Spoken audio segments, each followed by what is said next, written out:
Hey guys, who wants to be one of the first people to read my new book that I just wrote, Hole in a Box, for free? All I ask is that you give me a critique and peer edit on it, because it just got finished.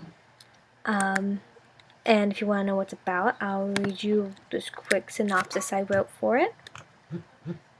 I can also show you a picture of what the cover supposedly looks like. That's the cover. Or first draft cover. And every chapter has its own picture, and then it has like an opening picture and an ending picture. So it's got pictures. It's kind of directed towards preteens, but I hope that adults can enjoy it. And teenagers. Okay, here, let me read it. Marla had spent her first 11 years of life in foster cares and orphanages, believing that she'd never have a loving family. One day, Marla discovers another world filled with monstrous creatures that steal her heart with curiosity and adventure. Marla soon finds out that this world might not be as safe as she thought, but runs into another conflict of a kind man who shows interest in adopting her. Marla is now faced with the decision of leaving her world for the monsters or a family, and if she takes too long to decide, the worlds might collide and decisions will be made for her, leaving her with regret. And here I do a thing where I read like the first 2 or so pages of the first chapter. Maybe I'll get carried away and read too much. If it's too long, I'll cut down the video. The video is too long. Chapter 1. Accidents happen.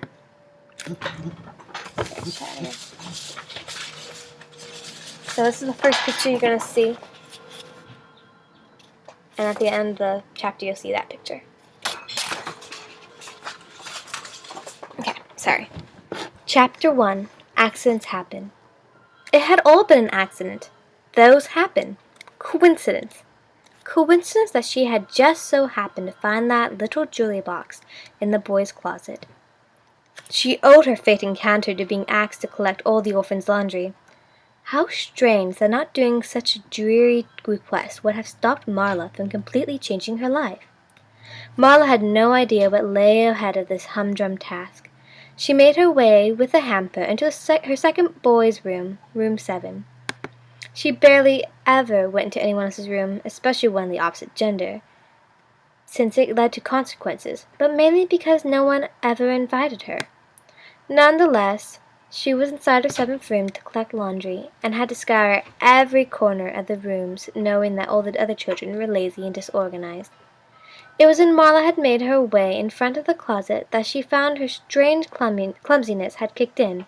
Her feet stumbled over each other, exchanging little hellos as they both tipped over onto the floor, bringing their owner along with them, just to fall on her face.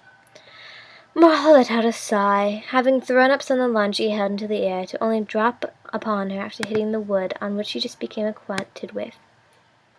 Her small, beady eyes found themselves looking up as she propped her chin onto the floor. They examined her surroundings until something tugged at them within the closet. All the other items hadn't caught her interest, even if they were more interesting. But the little tiny joy box concealed in the depths of the closet's left corner. It was just a normal little box that she would normally overlook. But something about this normal thing, amongst all other very similar normal things, had a not-so-normal presence to it that screamed at Marla, begging her to pick it up. She sat up, her t-shirt falling off her head and landing on the floor behind her.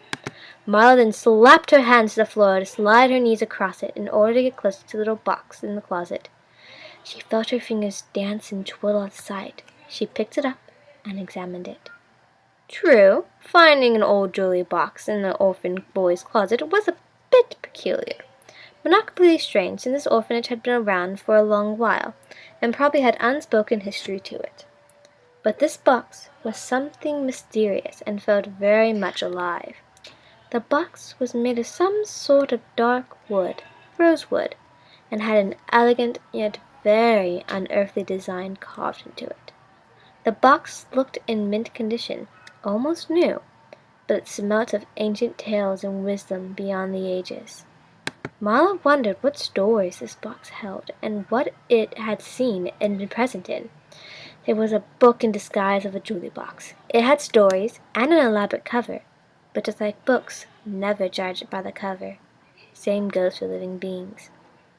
Everything on the outside of the box had greatly fascinated Marla and fed her curiosity, giving her more than 1,001 questions.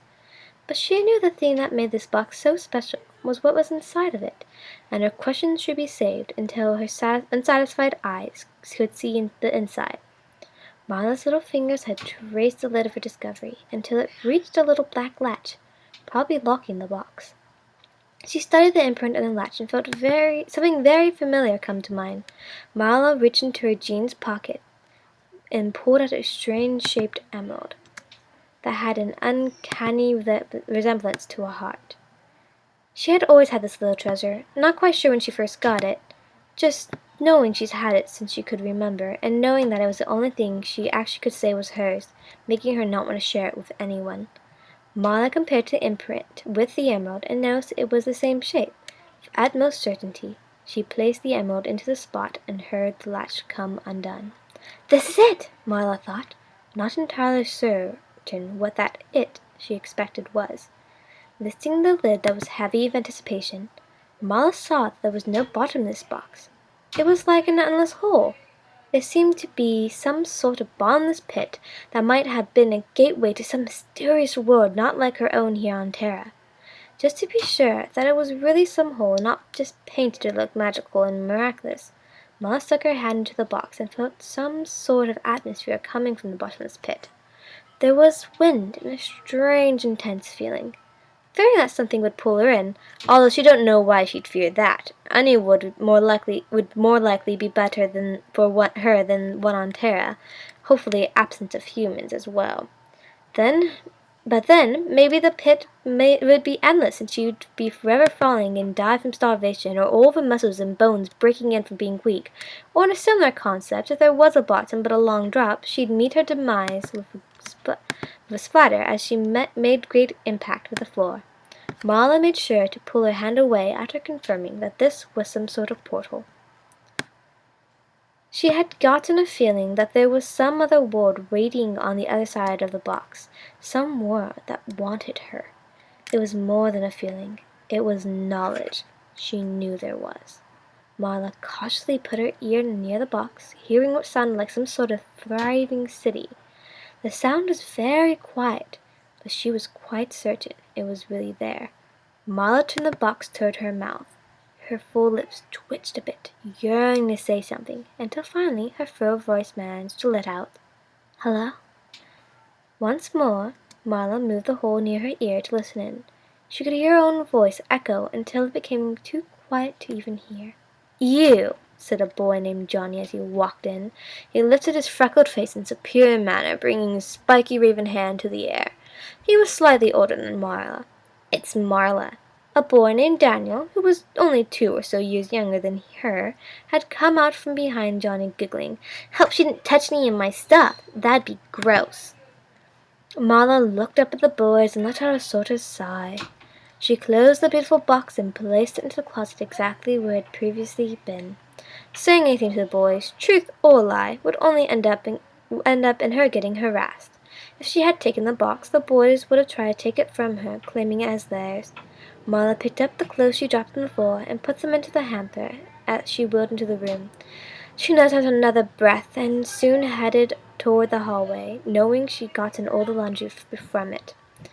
Before Marla could exit from the door, Daniel, who had climbed halfway up his bunk bed, pulled his shirt over from his small, thin torso and short blonde hair and threw it into her face. The boy laughed and remarked, "You forgot something." The comment got Johnny to burst out cackling too, as he pointed a finger at her. The shirt fell into the hamper, revealing a rather indifferent look on her face. She wasn't frustrated by this, but actually glad that it was all he or Johnny did. Although she did think to herself, it wasn't even that funny. Guess I should be grateful that kids are becoming less original these days. Marla gripped the hamper's handles and pushed it out to continue her tedious chore. So 10 minutes on it.